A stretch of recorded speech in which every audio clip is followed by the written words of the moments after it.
All right. I'm assuming since Constantine did his PSA announcements, no one's actually going to listen to me now, so this is going to be a great talk. So I'd probably say this goes really well with what he said. So don't be an asshole. Don't be the guy that actually fucks everybody else's app over today.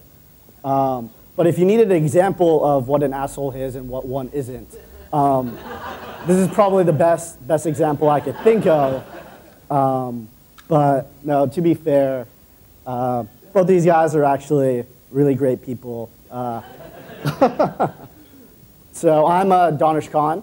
I work at a company called GitHub, and I live in the city of San Francisco, which is really, really far from here.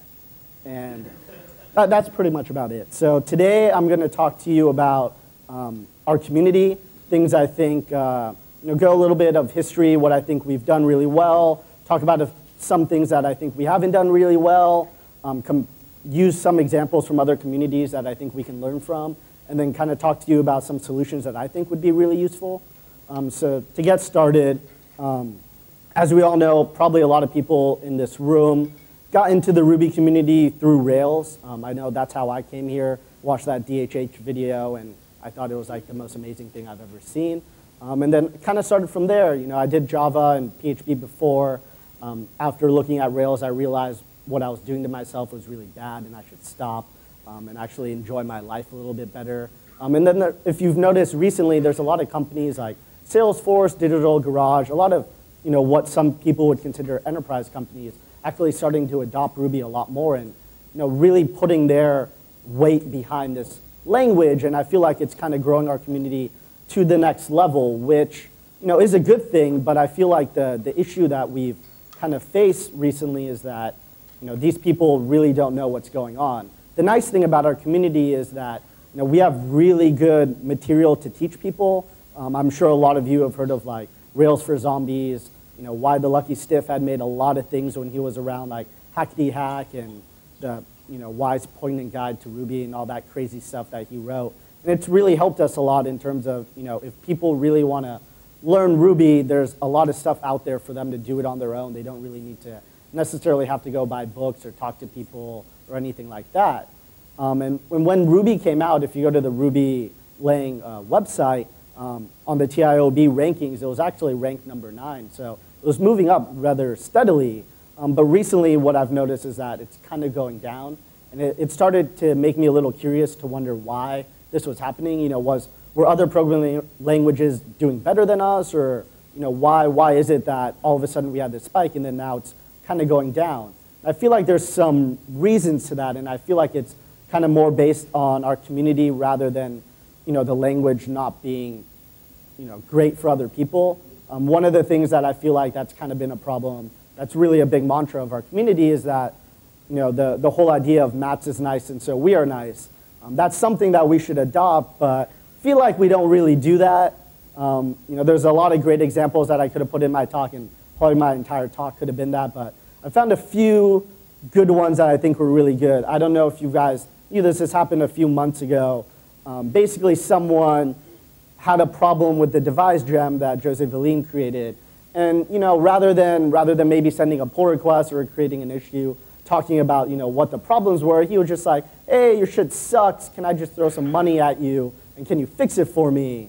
And the funny thing is, the example that I have up here is actually a later screenshot. It was actually a lot worse than this. But Jose had a really good answer. He could have just told that guy to go fuck himself.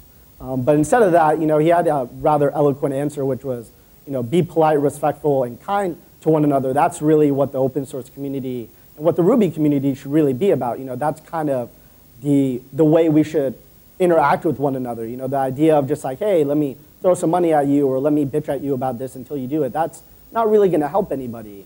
One other thing that I think was really sad that happened recently was there was this person that open source the project. They were kind of a new developer. They pushed this out to GitHub. Thought it would be really useful to some people, and then whatever happened, some people got kind of aware of it and noticed it, but they felt that the code was really crap. And so rather than maybe sending a pull request or creating an issue of why they felt this, they decided to go to Twitter and talk publicly and bash this project about someone that they've never met in their entire life. they don't know anything about this project or this person. And the thing that kind of disappointed me the most, actually, is the fact that, at least to me, Steve and Corey are rather well known in this community. And they're known to be rather nice people, except they bash this project, which, is to me a lot worse, mainly just because, these are people that are being followed by, at least a few thousand people in our community, and they're bashing this person that they've never met, someone that's really new, maybe a little uncomfortable about pushing things to the public, and they see this, and what are they going to think? They're probably not going to work on open source projects. I mean, to be fair for Steve and Corey, after this kind of blew up, they did write a blog post and apologize to this person. And that person, they wrote if you go to their blog post, the one that I had previously, you can see another blog post that they wrote where they're like, hey, Steve and Corey apologize, and I feel a little bit better about it, but the way I look at it is, it's kind of, these are things that we need to be aware of. It's very difficult for us to not realize, when you go to Twitter or when you go online and you're kind of, you're angry and you want to say something, you don't realize what it's going to do to the other person because you're not really there. You're not really feeling their pain, right? This person could be in South Africa and you could be in San Francisco. You're really going to see that person, so you don't really know what's going on, and there's really no reason to be, mean about it, right? You want to grow the community. You want people to work on open source. Another thing that I thought is really weird is that there's this website called rubydramas.com, and it basically lists all the crap that goes on in our community, and as you can see, there's a lot of crap that goes on here. The other thing that I thought was funny was it previously said it was powered by PHP. Then the guy realized that PHP sucks, and he went back to Ruby. I mean, the real thing that I have an issue with this about is, it kind of goes on to the previous stuff I talked about. There's no reason for all this stuff to go on, right? There's no benefit that we really get out of being angry with one another and about bashing things. There's definitely good things about, critical analysis and actually, giving your opinions, but there's better ways to do it, right? You don't have to go to Twitter and just be like, why are you so slow? Why this sucks? There's no reason to do that. It doesn't help anybody. All it does is create noise and cause people to just kind of come in and create more noise, and nothing really occurs from that, right? If you have a problem with something, either, do something about it by either trying to help out with the existing project, or most of the people in this room, I'm sure, use Git. You can always fork the project and create something of your own if you have other opinions about it. There's things like Rescue and Sidekick that live together, and that the reasons they live together is that other people have different opinions about it, and that's why you have the ability to do that. Another thing that's, I think, just kind of inherently a problem with developers in general is that they like to juggle things a lot. There's so many interesting things going on, open source, whatever project you're working on at the company you work for. There's a lot of things you can do, and then there's also that whole idea of actually having a life outside of that, like a family and hobbies and everything. And so things can get a problem. One of the issues that I actually ran into myself was that there was a gem that I was using called Earthquake, which allows you to view your Twitter stream through the terminal. And since I kind of live in the terminal, that seemed like a good idea for me. But there was a problem with it, and so I filed an issue, and then I sent a pull request, assuming that I could help out with the project that I'm using myself. But the problem was that other people found this useful and agreed that it fixed the problem that everybody was running into, but the maintainer was busy and they had other things going on. They didn't really respond, so I had people kind of go to my fork that I created and use that to fix it, which is, I mean, it's not a huge problem, but most people, when they're going to search for this, are going to go to the main repo, right? And they're going to wonder why it's not working. And I mean, eventually, the maintainer realized that there was this fix almost a year after I actually sent the pull request. And ironically, the only reason they did that was that I actually gave this talk in Japan where that guy was. And so he kind of had to fix it at that point. But I feel like that's probably not the best way to go about doing things. I can, if I need to fly places to convince people to accept my pull requests, that's probably not going to scale very well. But yeah, I mean, it's something that we need to be aware of. That's why I feel like people that have projects that, are becoming well known, they should think about potentially having a team behind it. That's why you have the ability to look at, who's committing to your project. And if there's people that are committing consistently, maybe reach out to them and just be like, hey, do you want to help me out with this? I can give you commitment, and if there's things coming in and I'm a little busy, maybe you can help out. Another thing kind of on the same vein is that there's a huge issue with people abandoning projects. It's not a bad thing to happen. There was actually a talk at CodeConf in San Francisco in 2011 that someone talked about the idea of abandoning software. And basically, the whole point of the talk was that there should be a process in place before you abandon anything, right? Like, you shouldn't create a project, have people start using it, and then just peace out because you're either like, too overworked, you're finding something else interesting. You need to go through a process of, hey, this is being used by people and potentially being used by them, in their companies for the thing that they're working on that's making them money, and they rely on your project. You should at least think about either looking for another maintainer, having a team around that, so if you kind of like bow out, there's other people to pick up the slack. Just kind of things that you should be aware of before you decide to, just stop working on something. It's very easy to push projects and make them open source and, open to the public, but, that's very easy to do. The harder part is actually maintaining it and kind of going through the process of, what happens when I want to stop working on this and stuff like that. And it's not really a technology problem, right? It's a problem with, like, how people work and how people are used to working together. It's very easy for you to just push something out and then not even deal with it at all.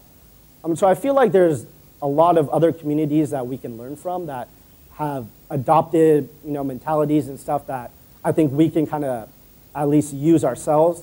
One thing that I think is really useful, this example is just there for ironic sake, but the Boy Scouts, have the idea of like, they have a handbook, right? And a lot of other organizations have the idea of a handbook that kind of outlines, the core values of that organization. And I feel like an open source project or any project, even if you have one internally, should have some idea of like a handbook, which to me kind of just means documentation in general. You should be able to go to a project and be able to understand what it's doing without having to read through the source and maybe downloading it and playing with it and figuring out what it does, right? Like if you write documentation, if you're the maintainer, and you write down what this project is meant for, how to use it, then you don't have to worry about the fact that when someone sends an issue to you asking you why your project doesn't allow them to do X, you don't have to say that's not what it was ever meant for. If you have that written out in your documentation that the whole reason you wrote this was to be able to do one specific thing. And if they have an idea of something that they want to add to it, they can send you a pull request or they can send you something to be able to work on it, and you guys can discuss and decide whether that's useful for the project or if that person to kind of, should they fork it and work on their own thing because the view that they have is completely different than the one that you did. Another example that I think is really useful is athletic organizations. They have this whole idea of teamwork, right? One example that I can think of that's really important, at least to me, I really like basketball, is Michael Jordan, right? He's probably by far one of the best basketball players like that's ever lived, and he has a lot of championships. But the fact is, like, even Michael Jordan couldn't do that by himself, right? Like, he needed a team, he needed a coach, he needed people to help him out with that. Like, if you guys remember when he came back to the Washington Wizards, he was pretty good, but the team sucked. Like, they didn't win anything. And the reason was because he didn't have that core team around him to help him, figure out what they needed to do, right? Like Scottie Pippen, all those guys, they worked really well together, and the reason they did so well was because they worked well as a team. As a maintainer of a project, you might feel like, you might be the type of person that's very anal and you want to have things done in a very specific way, but the fact is at a certain threshold, you're not going to be able to do everything, right? And you're going to, like, the project is going to get more and more like pure crap, basically, right? Like, people are going to wonder why you're not pulling requests in, people are going to wonder why you're not doing things, and the whole reason could be just like you can't do it as one man. You need other people there to help you out. And so it's a good idea to look for those amazing people that are already helping you out and just like, telling them like, hey, you want to join the core team and like actually have like a say in, the vision of this project, because that's going to allow them to feel more involved. They're going to want to actually help out, and then you're going to not have to like have all this weight on your shoulders, by yourself. Another thing that I really find very interesting is just the idea of like mentorship. If you look at like, ancient Greece, they had this whole idea of just like, mentorship, right? Like Socrates, Plato, all of them like really helped each other out, right? Like if they didn't have each other to teach about, the philosophies, we wouldn't have their ideals that we do today. And I feel like that's something that we have that a little bit in the Ruby community. I mean, there used to be like the Ruby Summer of Code, there's Google Summer of Code. Some of that doesn't really exist. There's the idea of like teaching beginners. You can do that through Rails Bridge or Rails Girls. There's Coder Dojo, which helps like kids, but there's nothing that helps someone that maybe knows how to program, but is very maybe uncomfortable about pushing things out to the public or trying to help out with open source projects. So the thing I like to say is like if you work on something that's open source and that's maybe big and you're noticing that there's some people that want to help out, at least encourage, reach out to them and be like, hey, if you need any help, just email me or like message me on IRC or something, let them know that there's people there for them that, if they need help, they can talk to them. I do kind of wish that ancient Greece kind of knew a little bit about economy so they can help themselves in that case, but it's kind of, I guess that's something that they have to figure out. The thing I'd like to say is just like, this quote kind of reached like, basically talks about what I just said like in one sentence. Like one thing that you'll realize, say if you're the type of person that doesn't feel like you can be a teacher, go try doing it and see how well it is, right? Because the way I see it, like if you can teach someone how to do something, if you can teach them how to contribute to your project, that speaks to how well you actually understand it yourself, right? Like you can be the best person in terms of like a Rails programmer or whatever project you're working on, but that's probably because you're the one that wrote it, so obviously you get it, right? But can you actually tell other people what it's about and how to actually work on it? Like that takes a lot more effort and requires different skill sets that are really useful to just people in general, right? It's something that could really help you out when you're even hiring people and you need to onboard people. Like being able to understand how to teach, I think it's very useful to developers as a whole. So I have some solutions that I think would really help us out. Obviously, one thing would just be respect each other, right? Like make sure that you interact with people like in a very respectful way. There's no reason to be disrespectful, mainly just because it's not going to lead to anything productive. Another thing that I think is useful is like, as I said about documentation, you should always have a README file in your project. You should always have a contributing file. If you use GitHub to host your project, if you have a contributing.md file, like that will actually show up as like a notification when someone creates an issue or a pull request. So I mean that, at least if you're using GitHub, like that's useful in the sense that if these people maybe don't see that contributing file in your projects folder, when they file an issue or a pull request, it'll pop up and allow them to go read it and just kind of see like what the guidelines are to contribute to your project, right? Like, do you require tests? Like, tests in what, like, in RSpec, Cucumber, how, like, are you really anal about in terms of spacing and tabs? All that stuff, you can write that down, spend like a few minutes, and, it'll make everybody's life easier, right? Because then when they file that pull request and you reject it, they don't have to wonder why you rejected it, right? Like, you could easily say, hey, look at my contributing file. Like, these are the guidelines. You didn't necessarily follow all of them.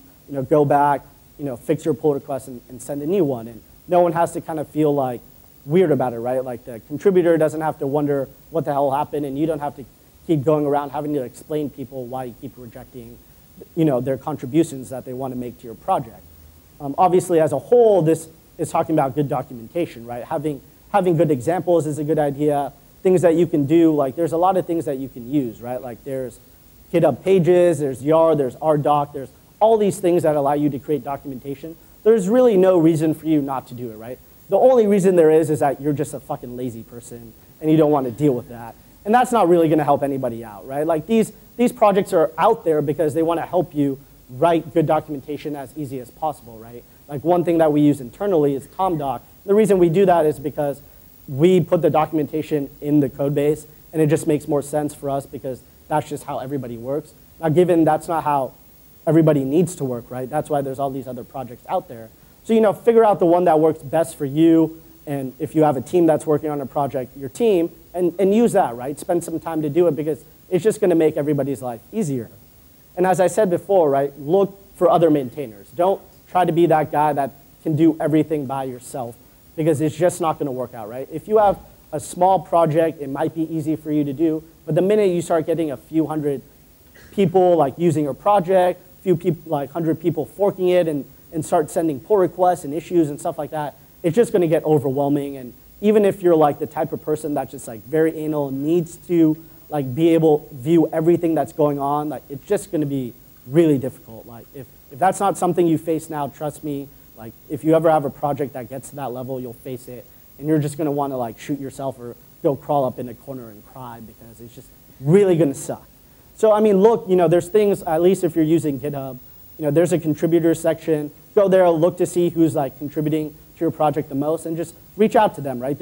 If they're already contributing, they're probably not going to say no to like joining your team and getting commitment, right? Like they're already basically doing that. So you reaching out to them is just you kind of being like, hey, like I value the contributions you're making. I want you to be a part of this team and actually help out with the, the vision and the path that this project's going to take. Another thing that I kind of wish happened when I was learning development was the idea of like understanding projects that I'm working on and like where the issues and what level they're at. So like one idea that I had was like creating novice and intermediate and advanced, right? Basically what that means is if there's issues and bugs, go label them so that maybe someone that's new to Ruby and wants to contribute, they can kind of know that, okay, this issue is just like kind of easy, but maybe the core team doesn't have time to fix it, so I can go dive in and work on it rather than going to try to work on an issue that's just way out of their scope. They're like really stressed out. They have no idea what they're doing, and they're spending all this time. For them, they're going to feel overwhelmed and feel like they don't know what they're doing, and then maybe not even contribute, right? So if you can spend some time and just kind of outline like, hey, these are the things that might be a little easy to do for some people that just kind of want to get their hands a little dirty and work on the project and like slowly understand what's going on, that would be really useful. And at least for contributors, the one thing that I basically think everybody should always say is that if you hear anybody bitching at you, stop and tell them to just go send a pull request. Because that's the easiest thing to do, right? Like they could talk about it, they could complain about it, but the fact is like at the end of the day, the best thing to do is actually send something that's going to fix the problem. One of the things that I've actually been working on recently is just this idea of the open source manifesto. I mean, I don't know if some of you understand. Like, so a manifesto is basically like a declaration of like beliefs, opinions, motives, and intentions. They're basically statements or principles to help you, figure out a call to action, right? And the reason I thought this would be useful is that, I've given this talk a few times, and I can tell you guys to do something, and you can maybe go do it, but if there's kind of a document or something out there that you can at least refer to and refer other people to, there's something written, right? Something they can read, something they can remember about, and at least feel like they can get behind. There's a few people and a few projects that have slowly started to adopt this, and I definitely feel like there can be a lot more, and I would definitely encourage any of you, if you have any opinions about what you think should be involved in this, go read it. I have this on GitHub, go file an issue, and then we can discuss about things that maybe you think should be part of the principles that should be in this open source manifesto. So in conclusion, just be excellent to each other. Thank you.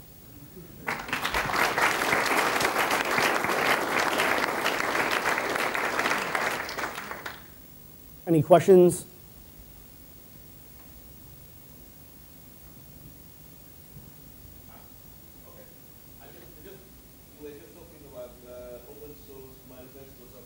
Mm-hmm. OSS. Yep. Yep. Okay. Like, why use something like that when you already have everything about blindness, openness, and something like that? Yeah. So, like the Goonie Manifesto and all that stuff is, at least the way I view it, geared towards how you would work on open source projects. Like, if you go read that, it's kind of guidelines on like what to do in terms of code. At least the one that I created, the manifesto, is on how we should treat each other in a community. So it's more about principles and statements on how you should interact with one another, right? Like if you go read the Goonie Manifesto, it talks to you about how you should structure your code and everything like that, and that's great, but that doesn't talk to you about how you should interact with the people you're working with, right? If you go talk to Linus Torvald and the other guy that I can't, Stallman, they're both assholes. They don't give a shit about what other people want to do about their project. If you don't follow the way that they're doing things, basically that's the end of the story, right? Like you have to do things the way they do it. The manifesto is more of guidelines on how you should treat each other in terms of how, interactions between human beings, right? that's the very difficult part of developers. It's very easy for us to work on stuff and write great code. We're not very good about social interactions with one another necessarily. We're very opinionated people and we like to get our opinions across. We don't realize that sometimes like we're saying things that are going to be heated and that are going to cause other people to get pissed off, right? Because we don't view it that way. And it's just an inherent problem of some people when it comes to social interaction. So the manifesto is just kind of guidelines on like, hey, just remember when you open source this project, kind of write things out and explain what your views are, how you want to work on things. So people, when they want to contribute, when they want to work on it, and you decide to tell them like, hey, this is not how things are done, they at least have something to refer to in your project, like a README or documentation, to know why you're doing that, right? Like if you write in their pull request, like you just like reject it and you don't write anything, they're going to be like, they're going to get pissed, right? Because they spent all this time working on trying to help your project, and you just didn't tell them what the hell happened, right? If you have this documentation, you can refer them to that, and then you don't have to go explain it back and forth.